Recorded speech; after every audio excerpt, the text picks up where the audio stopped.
I'm William Michael of the Classical Liberal Arts Academy, and in this video I'm going to continue our study of Aesop's Fables in the Academy, and the topic or fable to be covered in this video is Aesop's fable of the lion and the mouse. The lion and the mouse.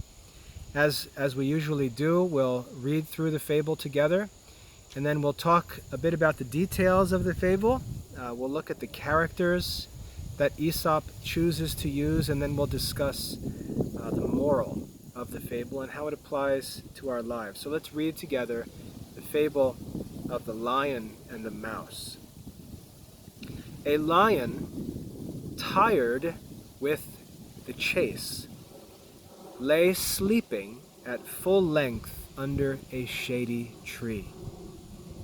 Some mice, scrambling over him while he slept, awoke him. Laying his paw upon one of them, he was about to crush him. But the mouse implored his mercy in such moving terms that the lion let the mouse go. Some time after, the lion was caught in a net laid by some hunters, and, unable to free himself, made the forest resound with his roars. The mouse, whose life had been spared, came, and with his little sharp teeth soon gnawed the ropes asunder and set the lion free. This is the fable of the lion and the mouse.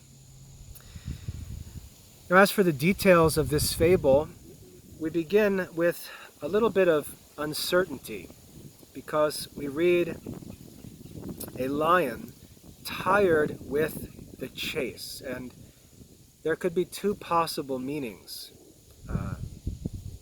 here in this opening sentence. First of all, we don't know if the lion is tired from the chase where he was chasing some other animal, trying to catch prey, for example, or whether he himself was being chased. For example, for instance, we see in this fable that he's caught in a net later on, laid by some hunters.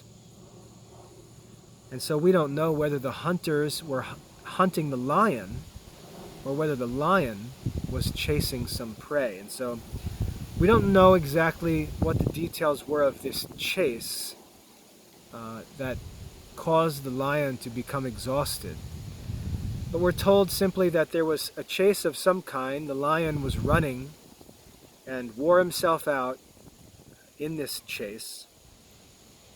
And after the chase had ended, he fell asleep at full length. In other words, all stretched out, sleeping under a shady tree, relaxing, recovering after this chase.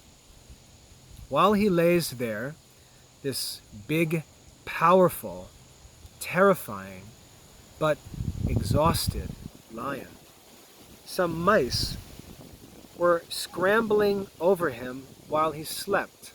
Mice were running across his body, and as they were running across his body, he woke up. And he laid his paw, a big lion paw, probably about as bigger than my head. He laid his big paw upon one of the mice, and he was about to crush that little mouse, just being annoyed with it. I don't believe that lions actually eat mice like house cats do, so he was just going to kill it for annoying him. But the mouse implored or begged for his mercy in such moving terms that the lion chose to be merciful and let the mouse go. Sometime after, the lion was caught in a net laid by hunters. This big, powerful lion is no match for a net. And so the lion was caught in the net that some hunters had laid, not necessarily for the lion. Hunters might have just set a net for any animal, and it just happened that the lion got trapped in the net. And if they found the lion in the net, they probably would kill the lion. So the lion was caught up in a net laid by some hunters, and he was unable to free himself. For all of his strength, for all of his power, being king of the jungle, the lion could not free himself from this net. And he made the forest resound with his roars. And I don't know if you've ever heard a lion roar in person, if you've ever been to a zoo where a lion is kept, but there's no way to explain to someone how terrifying a lion's roar is until they've heard it for themselves, how deep and loud and powerful it is. Can you imagine hearing that sound of a lion's roar in a jungle? I can't imagine how terrifying it must be and how it must just echo and spread through the forest. But the lion is trapped in this net, probably hung above the ground, and he's roaring in the midst of this jungle. And no matter how powerful and terrifying his roars may be, and you can imagine that he was angry being trapped in this net, all of that roaring and noise couldn't free him. All of that terrifying, thundering, roaring couldn't help him. And so the lion, in all of his size and strength, was overwhelmed by this net created by the reason of man. But the mouse, whose life had been spared, that little pitiful mouse that the lion could have easily crushed, that mouse happened to come along, or maybe heard the lion roaring, and with his sharp little teeth could do something that the lion could not do, and that's cut through the rope that the net was made from. And so this little mouse had a certain tool that the lion in all of his power didn't have, and was able to cut through a single bit of the rope of the net and set the lion free.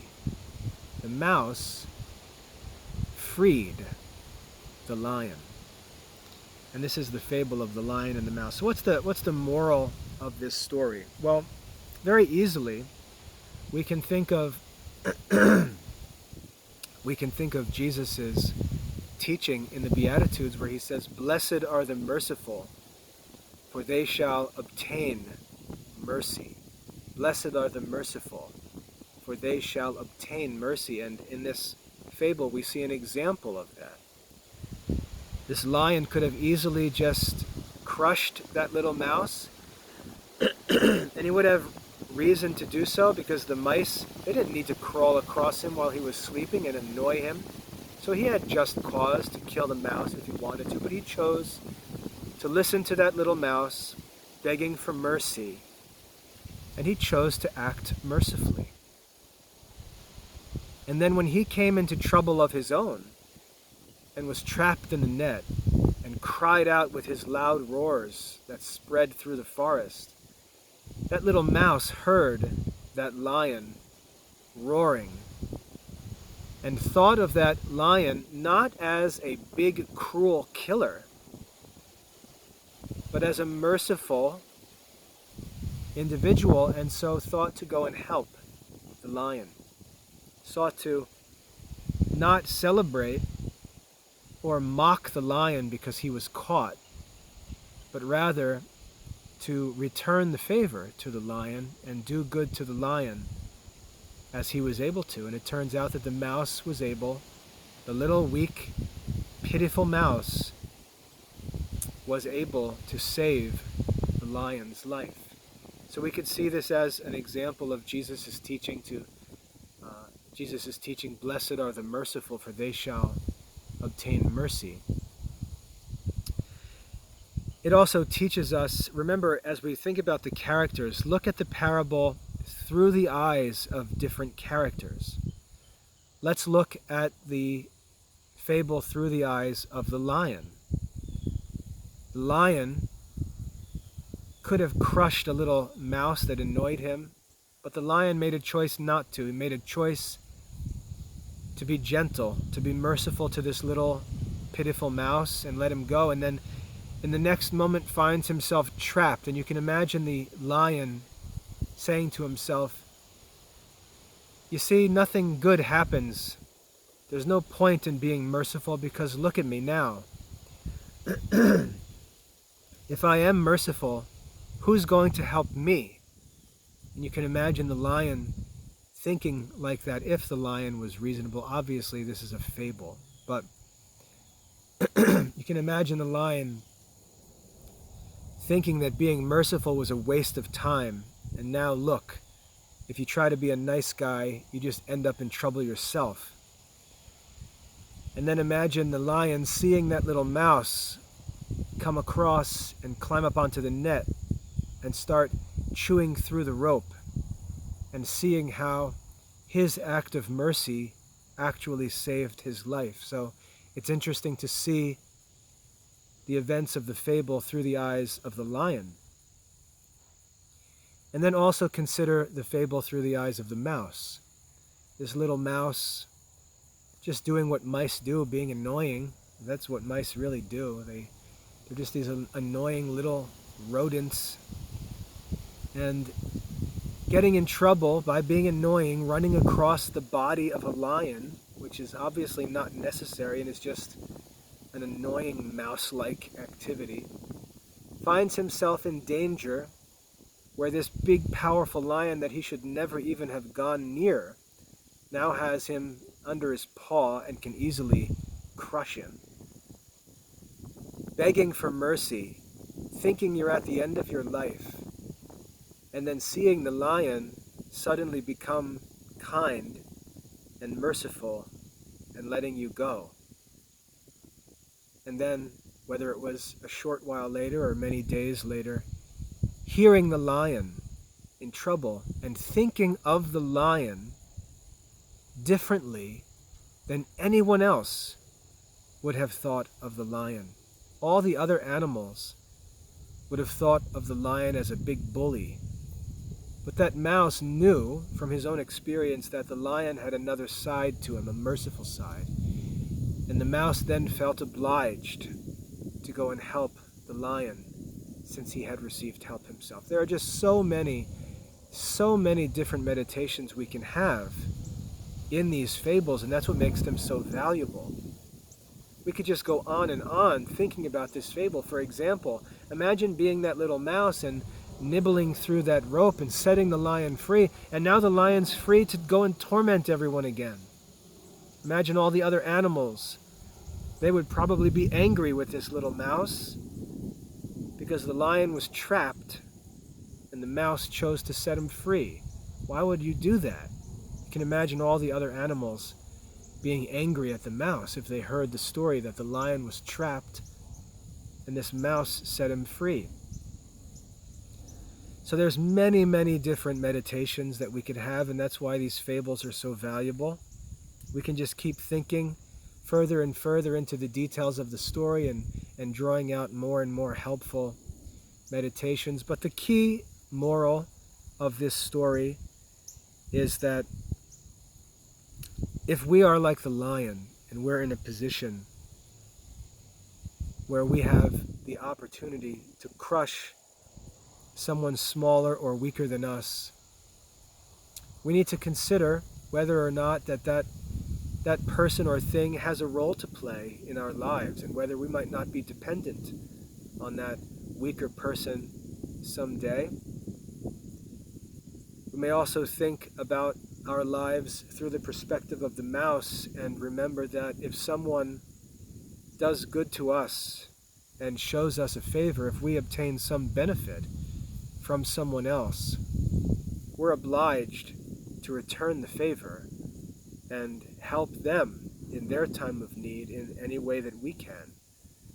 Whether that's, just using our little mouse teeth or whatever little resource we have to find a way to help those from whom we've received help. And so we can easily see the moral of this fable, the importance of mercy for those who are powerful, to not use their strength to indiscriminately or carelessly injure or hurt the weak. And also for those of us, when we're weak, to consider how we can help those who have helped us, even if they're strong. We may have some unique capability that they don't have, and we may be able to help in a time of need. For example, on the farm, there will be times where I'm doing some work, and one of my little kids will be helping me, and I'll need a pocket knife to cut a piece of string or a rope or something, and I'll say, "Hey Daniel, can you have a pocket knife?" And he may reach into his pocket and pull out this little kid's pocket knife, and in that moment it's helpful. And you never know how the weak people or little people can be helpful at different times, and it teaches us to respect others and not just take advantage of them because we're stronger. And we also should think about this in our daily behavior. For example, if you see an animal or a bug or something, you shouldn't necessarily just kill it because you're big and it's annoying. But remember that even if you see something annoying like a mouse or a fly or a bug of some kind, God created that for some reason, and until we're sure of what the function is of every different thing, we should be careful to avoid killing things unnecessarily, just being rough and violent. But remember the fable of the lion and the mouse. Jesus didn't only say, "Blessed are the merciful," he also said, "Blessed are the meek." He praised the gentleness, and it's okay to be strong, but to act gently. So I hope that's a helpful introduction to the fable of the lion and the mouse. I'd love to hear your meditations as you look at it and think of different things and see different things. If you're enrolled in the Academy, I'd like to see your answers to the comprehension questions that I give, and I'd like to see what you think about the moral of this story and why Aesop would have chosen to teach this moral through a lion and a mouse as characters. I hope that's a helpful introduction. It's time for you to study this fable now for yourself, complete the lesson assessments, and continue your study of Aesop's fables. God bless.